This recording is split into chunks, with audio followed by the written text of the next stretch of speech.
사도행전 2장 37절로 41절을 통해서 회개하라 하는 내용으로 함께 은혜를 나누고자 합니다. 오늘 본문에서 회개하라는 궁극적인 목적은 회개하고 예수 그리스도를 믿음으로 구원을 받아라 하는데 그 목적이 있음을 먼저 말씀을 드립니다. 본문은 베드로 사도등의 운을 통하여서 복음을 전하게 하신 하나님의 역사 속에 그 복음을 들은 자들이 변화되는 역사가 나와 있습니다. 그 내용이 37절에 저희가 이 말을 듣고, 다시 말하면 이 복음을 듣고 마음에 찔려 베드로와 다른 사도들에게 물어 가로되 형제들아 우리가 어찌할꼬 하거늘 베드로가 말합니다. 너희가 회개하여 각각 예수 그리스도의 이름으로 세례를 받고, 여기서 너희가 회개하여 각각 예수 그리스도 이름으로 세례를 받는다는 것은 곧 예수 그리스도를 믿음으로 세례를 받고 죄 사함을 얻어라. 그러니까 오직 죄를 사할 수 있는 권세는 예수님밖에 없다. 그러니 예수 그리스도를 믿고 죄 사함을 얻어라. 그리하면 성령을 선물로 받으리니 이 약속은 너희와 너희 자녀와 모든 먼 데 사람 곧 주 우리 하나님이 얼마든지 부르시는 자들에게 하신 것이라. 그러니까 온 민족 중에 하나님이 얼마든지 부르시는 자들, 그들이 바로 예수 그리스도를 믿고 죄사함 받고 구원을 받게 된다 하는 것입니다. 그래서 40절에 또 여러 말로 확증하며 권하여 가로되 너희가 이 패역한 세대에서 구원을 받으리라. 그러니까 죄악된 세상, 어둠의 세상으로부터, 사망의 세상으로부터 생명의 세상, 빛의 세상, 구원의 복을 누리게 될 것이다 라고 말하고 있습니다. 여기서 우리는 중요한 세 가지 키워드를 찾아 그 방향성을 생각해 볼 수 있습니다. 아까도 말씀드렸습니다마는 회개하라 라는 것은 그냥 너희가 윤리적이고 도덕적인 이런 삶을 살아오지 못한 것을 단순히 회개하라는 뜻이 아니고, 너희가 지금까지 예수 그리스도를 믿지 못하고 예수 그리스도를 십자가에 못 박여 죽게 하고 했다는 그러한 죄악된 모든 것을 회개하고 예수 그리스도를 받아들이고 예수 그리스도를 믿으라 하는 것입니다. 그래야만이 너희가 죄사함을 얻게 된다. 그런 죄로부터 다 사유함, 즉 자유함을 얻게 될 것이다 라는 것이 하나의 키워드고, 두 번째는 성령을 받으라 라는 내용이 나오는데, 받으리라 하는 내용이 나오는데, 이것은 선지자들로 예언한 그 예언이 성취됨을 믿으라 하는 것입니다. 그러니까 하나님께서 약속하신 성령을 선물로 받으리라 한 것은, 요한이 물로 세례를 베풀었으나 너희는 몇 날이 못되어 성령으로 세례를 받으리라 한 사도행전 1장 5절의 말씀의 내용이 성취된 거고, 또한 요엘서 2장 28절 이하로 그 위에 내가 내 신을 만민에게 부어주리니 너희 자녀들이 장래일을 말할 것이며 너희 늙은이는 꿈을 꾸며 너희 젊은이는 이상을 볼 것이다 라는 것이 성취라는 거죠. 그러니까 사도들 또 120여 명의 사람들이 성령 충만함을 받은 것은 요엘 선지자의 예언이 성취된 것이요, 그 현상이 지금 나타나고 있는 것이다. 이것이 모든 믿는 자들에게 임하게 될 것이다 라는 것을 말을 하고 있는 것입니다. 많은 사람들은 여기서 뭘 얘기하느냐, 장래일을 말하고 꿈을 꾸며 이상을 본다, 이런 부분에 굉장히 포커스를 맞추고 있는데 이 성경의 본질은 그게 아닙니다. 그 본질은 40절에서 말씀을 분명히 하고 있죠. 그게 뭐냐? 세 번째 키워드가 구원을 받으라 이겁니다. 회개하라. 다시 말하면 회개하고 예수 그리스도를 믿으라. 그러면 너희가 약속된 성령을 받을 것이다. 그 다음에 이 성령을 받는 것은 이미 선지자들의 예언이 성취되는 것이다. 그렇게 너희가 하나님의 말씀, 선지자들의 말씀, 예언, 언약을 믿는다면은 이 패역한 세대에서 나와 구원을 받아야 된다. 이게 목적이에요. 이게 목적입니다. 성령 왜 받아요? 왜 받습니까? 성령 충만하기를 왜 원해요? 왜 회개해요? 왜 예수 믿어요? 궁극적인 건 뭐예요? 구원이에요. 구원.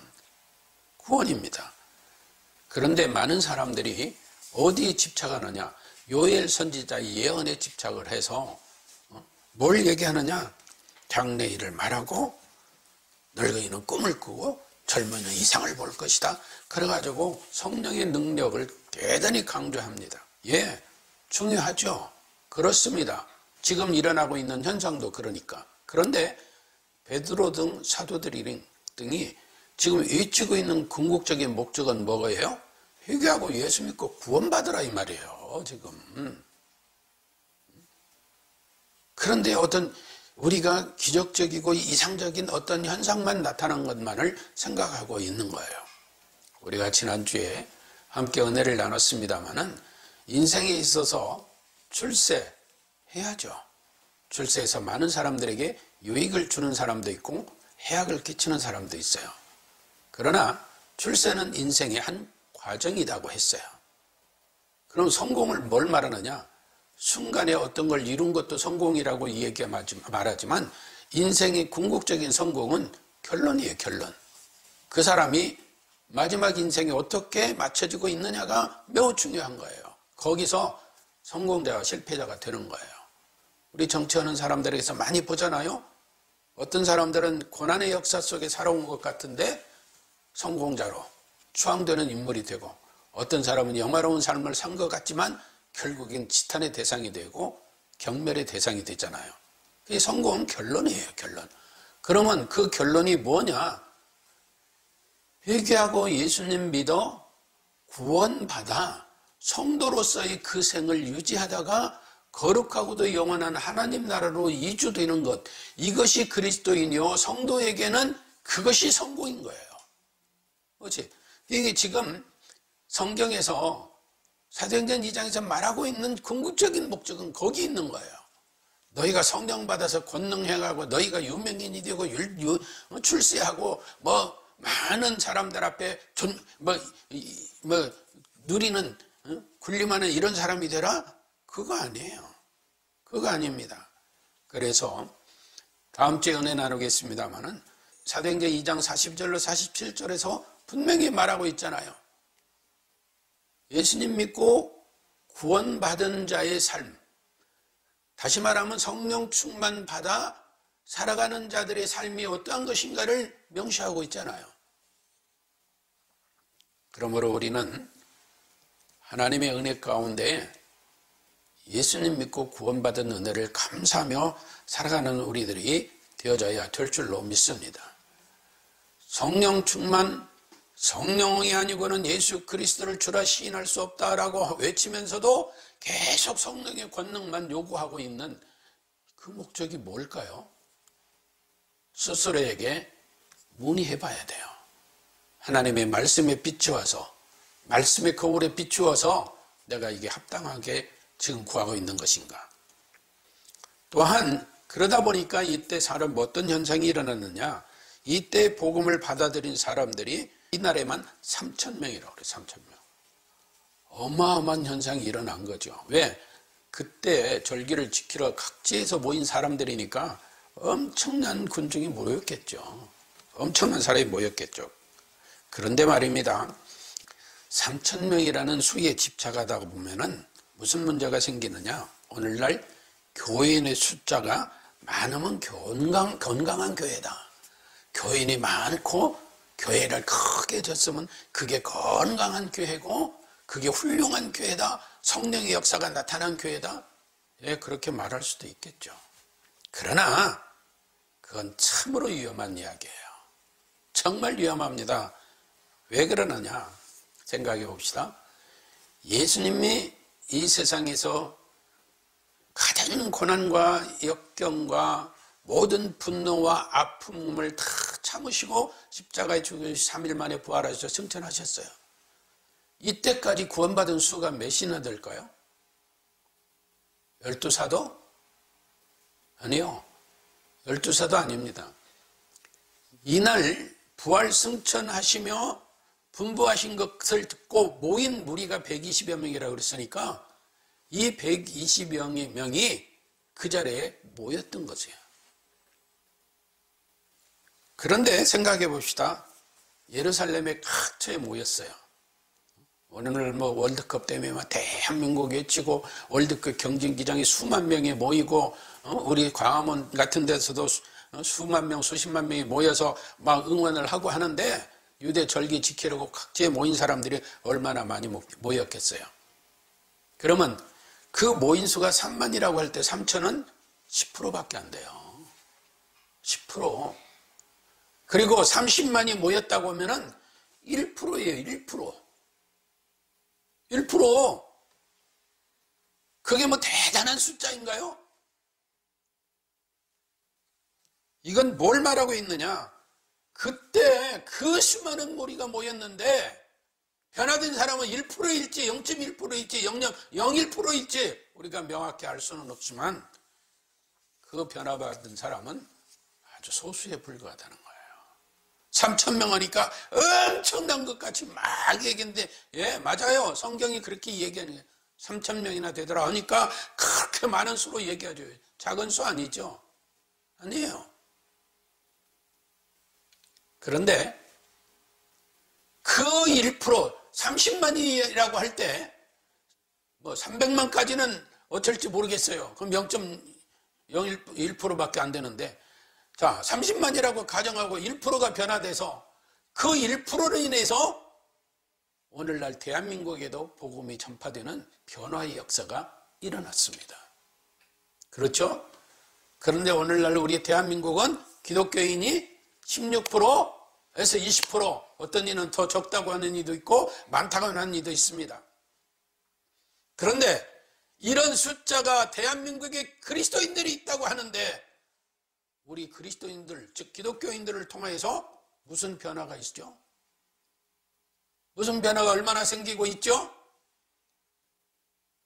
그런데도 불구하고 우리는 3천이라는 숫자에 집착하여 오히려 그 3천을 가지고 교회의 부흥이니 교회의 성장이니 하면서 인간의 욕망을 자극하는 이런 메시지가 선포되는 거 있다 이 말이에요. 이건 성령 충만을 왜곡하는 것이 아닐까 하는 의문을 제기하지 않을 수가 없어요. 생각해 봅시다. 한 자리 한 번의 외침에 그날의 외침에 3,000명이 회개했다는 숫자에 무게를 둔다고 하면은 이런 현상이 지금도 계속 일어나야죠. 그리고 이 숫자의 개념에 우리가 집착을 하게 되면은 생각해 보세요. 장기 십자가 얼마 전에 MBC 피디수첩에 나온 돌나라 한농복구의 박명호 같은 사람은 성령 충만한 복음주의자인가요? 그래요? 또 대구에서 엄청난 행사를 치른 신천지 이만희 같은 그 신천지는 엄청난 복음이 살아있는 곳인가요? 거기는 성령이 충만해서 그런 일이 일어나고 있나요? 이미 죽었습니다마는 통일교 문성명이 통일교에 복음이 있나요? 있어요? 그런데 우리는 그 숫자의 개념에 매여가지고 그게 기적이다라고 외치면서 인간의 욕망을 자극시키는 거예요. 3천이라는 수보다는 우리 이 시대에 살아가는 우리 그리스도인들은 하나님의 은혜로 구원받은 자 중에 나 한 사람 한 사람이 있다는 사실에 감사해야 될 줄로 믿습니다. 이것 때문에 선포되는 거예요. 이것 때문에. 하나님의 은혜를 받아 구원을 받은 자 중에 우리 한 사람 한 사람이 있다는 사실에 감사해야지, 무슨 3,000명을 외쳐가면서 기적만 외치고 사람들의 욕망을 자극하고, 목적이 거기 있는 게 아닌데 말입니다. 분명 복음을 듣고 하나님의 은혜를 받은 자들은 마음에 찔려 형제들아 우리가 어찌할꼬 하며 회개하는 자들이 있었습니다. 그런데 생각해 보세요. 그 자리에는 그 극소수, 그 많은 무리 중에 3,000명, 그 무리만 회개하는 자들이 있었는데, 그 자리에는 복음을 듣고 혼란에 빠진 자들이 있었을 거예요. 왜? 저 사람들이 뭐지? 저 사람들이 성령 충만해서 전하는 말이 뭐지? 우리 유대교는 뭐지? 하면서 혼란에 빠진 자들이 있어요. 그런가 하면은 저놈들이 지금 무슨 짓을 하는 거야 하고 격분하는 자들도 있어요. 그리고 예수 그리스도를 죽이는 데 앞장선 자들, 또한 그 일에 동조한 자들, 나아가 스테반을 돌로 때리려 죽이는 자들, 이런 사람들이 어마어마하게 많았다는 거예요. 그러므로 베드로 사도 등이 담대히 복음을 선포하는 목적은 성령을 받아 그 성령의 권능을 누리게 하는 데 목적이 아니라, 성령을 받아 하나님의 은혜 가운데 구원받은 자로 살아가게 하기 위한 그러한 목적으로 약속된 성령을 얘기하셨다는 사실을 우리는 잊지 말아야 돼요. 그래서 회개하고 믿음으로 죄사함을 받고 구원을 받아라! 그리고 성령 충만한 성도로서의 삶을 살아라. 근데 우리는 그 끝말은 뒤집어버려요. 성령 충만만 하면 돼요. 그의 삶이 어떻든. 그런데 그런 현상이 성경에도 나타납니다. 시몬이 사도들의 안수함으로 성령 받는 것을 보고 돈을 들여 가로되 이 권능을 내게도 주어 누구든지 내가 안수하는 사람은 성령 받게 하여 주소서. 그런데 이때 베드로가 뭐라고 합니까? 하나님의 선물을 돈 주고 살 줄로 생각하니 내 은과 내가 함께 망할지어다. 이게 뭐예요? 성령 하나님, 성령 충만은 인간의 욕망을 자극하기 위함이 아니에요. 그러면서 혹시라도 주께 기도하면 혹 마음을 품은 것을 사하여 주시리라 하니까, 그러니 그런 마음 가진 사람은 기도하면 하나님이 용서하십니다. 아니에요. 그 뒤에 뭐라고 하니 23절에 내가 보니 너는 악독이 가득하여 불의에 메인 바 되었도다. 그러니까 확신할 수 없으나 기도해봐. 그러나 내 마음 자신은, 내 자체는 악독이 가득해 불의에 메인 바 됐다. 사탄의 메인 바 됐다는 거예요. 우리는 기억하고 있습니다. 예수님의 첫 말씀이 뭐예요? 회개하라 성령 받아라가 아니고 회개하라 천국이 가까웠느니라 했어요. 제가 성령 충만한 생활을 거부하는 얘기를 하는 게 아니에요. 지금 성령 충만, 성령 하나님의 역사를 왜곡시키지 말라는 거예요. 그 목적이 무엇인가 하는 거죠. 그래서 예수님은 회개하라 천국이 가까웠느니라 이 뜻을 이루기 위하여 부활하시어서 믿음에 낙심하여 절망 속에 있는 제자들을 찾아오셔서 명령하시고 분부하셨던 거예요. 뭐라고? 너희는 온 천하에 다니며 만민에게 복음을 전파하라. 믿고 세례를 받는 사람은 구원을 얻을 것이요 믿지 않는 자는 정죄를 받으리라 한 말씀을 이루시게 하여 제자들을 찾으신 거예요. 그러므로 제자들은 예수님이 부활하시어 오시어서 그들과 음식을 나누시고 그들에게 분부하시고 내가 너에게 분부한 것을 가르쳐 지키게 하라 하시고 그들이 보는 가운데서 하늘 보좌로 올라가신 거예요. 이때 천사들이 제자들이 멍하니 정신이 혼미했겠죠. 쳐다보고 있을 때 갈릴리 사람들은 어찌하여 하늘만 쳐다보고 있느냐. 예수님은 가신 그대로 다시 재림하신다. 이 말은 뭐예요? 그러니 너희는 예수님의 분부대로 증인된 삶을 살아라 했던 거예요. 그러면 왜 그들을 증인된 삶을 살게 했을까요? 모든 사람 중에 하나님의 부르신 자를 구원하시기 위하여. 그게 목적인 거예요. 그래서 오늘날 예수 그리스도를 믿는 자는 성령 하나님의 도우심으로 성령 하나님의 안에서 예수 그리스도를 믿게 되는 거예요. 왜? 그래야 구원받으니까. 그래야 예수 믿으니까. 그러므로 예수 그리스도에게서 명령하신 말씀이 실현되는 구원의 열매가 나타난 것이 3,000명의 변화 역사예요. 그런데 예수 그리스도를 경멸하는 자들은 끝까지 경멸하고 증오하고 예수 믿는 사람들을 돌로 때려 죽이기도 합니다. 이들에게는 뭐가 있느냐? 영원한 지옥의 정죄를 받는다는 것을 극명하게 선포하고 있는 것입니다. 인생이 그러하듯이 우리는 자신이 서 있는 위치, 자신이 행동하는 일, 자신이 추구하는 목적 등을 돌아보며 점검하며 살아가는 자가 그리스도인으로서 성공자가 될 수 있습니다. 자신이 서 있는 위치, 자신의 행동하는 일, 자신이 추구하는 목적 등을 돌아보지 않고 점검하지 않고 욕망 속에 살아가는 자들은 결단코 성공자가 되지 못하고 결국에는 그 결말이 지옥형별로 종지부를 찍게 된다는 거예요.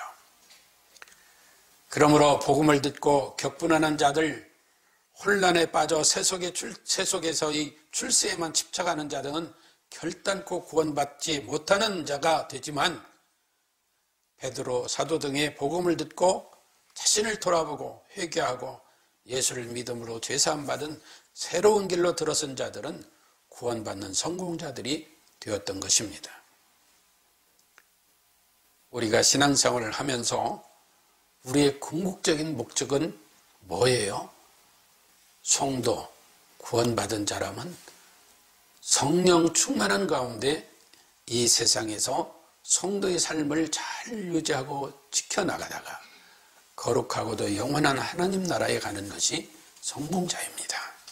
그러므로 우리는 진정으로 우리가 회개하고 예수 그리스도가 믿어지고 성령 안에서 살아가고 있다면 항상 우리는 우리를 돌아보면서 우리가 순간순간 잘못된 것을 회개하고 성화의 회개 속에서 성도로서 구원받은 자로서 복을 누리는 생을 살아가는 우리가 되어져야 될 줄로 믿습니다.